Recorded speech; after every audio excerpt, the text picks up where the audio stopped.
Au cas où M. Cellou Diallo serait candidat et le général Doumbouya serait candidat, au cas où, en condition, qui vous allez soutenir? Qui soutiendrait? Je l'ai dit que de toutes les façons, par rapport à mon appartenance à l'UFDG, je vais prendre une décision qui va sortir bientôt.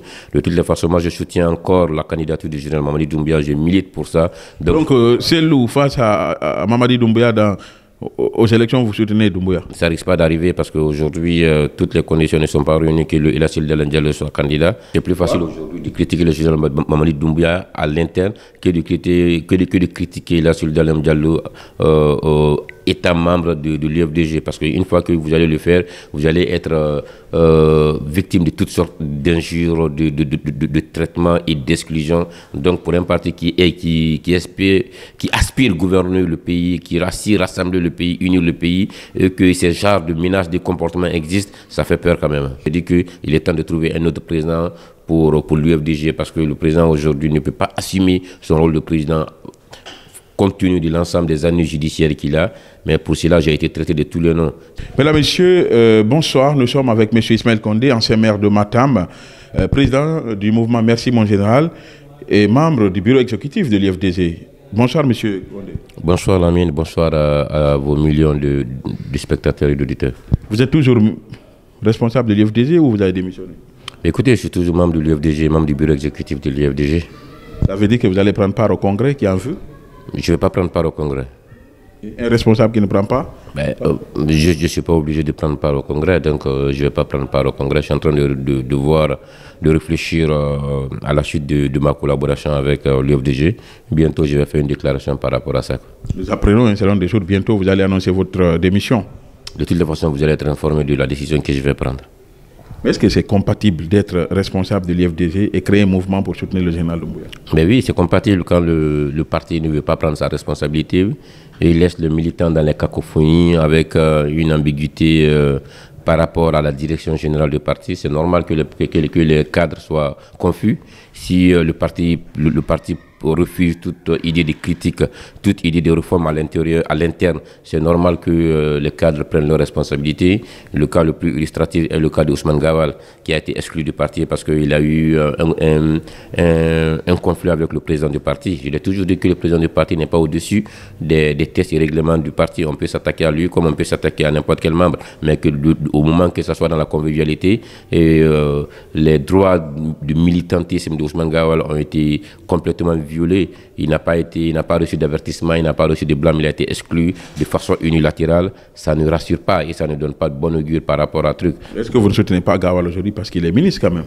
Non, mais moi Gawal et moi, on a eu beaucoup plus de différends qu'avec n'importe quel membre de l'UFDG. Vous savez que quand le président Dalin a accepté de me recevoir à l'UFDG, le premier obstacle à mon adhésion, c'était Ousmane Gawal. Mais moi, je n'aime pas l'injustice. Le président Dalin aujourd'hui est quelqu'un qui m'a beaucoup soutenu, qui m'a beaucoup aidé. Mais à un moment donné, il faut penser à l'avenir, il faut penser aux structures plus qu'à sa propre personne. Il peut sauver l'UFDG s'il le veut. Il peut envoyer l'UFDG à l'abîme s'il le veut. La balle se trouve dans son camp. En quoi faisant? En prenant sa responsabilité, en disant qu'aujourd'hui, j'ai fait ce que je pouvais faire pour ce parti. J'ai envoyé ce parti là où personne ne pouvait l'envoyer. Aujourd'hui, je suis prêt à passer la main pour que le parti trouve une autre dimension. Vous allez voir que ça va réinaugurer encore le parti. Ça va donner encore une nouvelle dynamique au parti. Alors, mais M. Condé, allez au congrès, présentez-vous contre M. Cellou? Non, je n'irai pas au congrès parce qu'aujourd'hui, le parti est mené de violence. Je suis attaqué par les membres du parti parce que je donne mon opinion.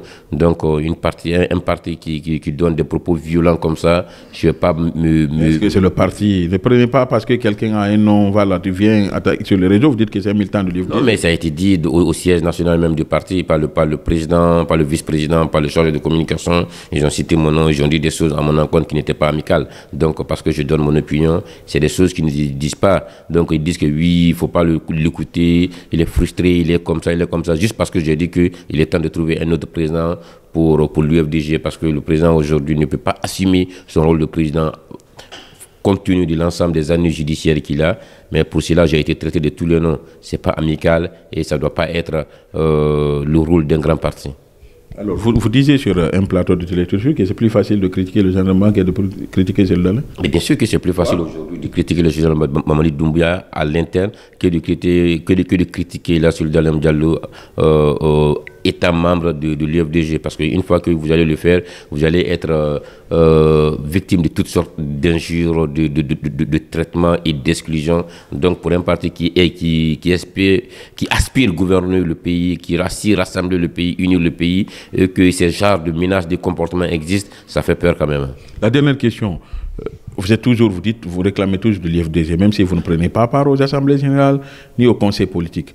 Mais comme vous le dites, vous êtes membre de l'IFDG. Au cas où M. Cellou-Dalein Diallo serait candidat et le général Doumbouya serait candidat, au cas où, en condition, qui vous allez soutenir? Qui soutiendrait-vous? Je l'ai dit que de toutes les façons, par rapport à mon appartenance à l'UFDG, je vais prendre une décision qui va sortir bientôt. De toutes les façons, moi, je soutiens encore la candidature du général Mamadi Doumbouya. Je milite pour ça. Donc Cellou face à Mamadi Doumbouya aux élections, vous soutenez Doumbouya? Ça risque pas d'arriver parce qu'aujourd'hui, toutes les conditions ne sont pas réunies que El Hadji Cellou-Dalein Diallo soit candidat tant qu'il n'a pas clarifié sa position face à la justice. Donc, l'objectif, c'est d'empêcher Cellou d'être candidat? C'est pas l'empêcher d'être candidat, c'est du fait que la justice soit unique pour tous. Quand vous voyez les Diané aujourd'hui, quand vous voyez les Kassouri, quand vous voyez les Damaro qui sont là pour répondre à la justice, et que quelqu'un qui aspire à gouverner le pays refuse de répondre à la justice, moi franchement j'ai été déçu par rapport à ça. Moi je pouvais rester à Paris en 2020 quand j'avais des ennuis avec la justice d'Alpha Condé, mais je suis rentré pour faire face à mes responsabilités. C'est ça le rôle d'un homme d'État.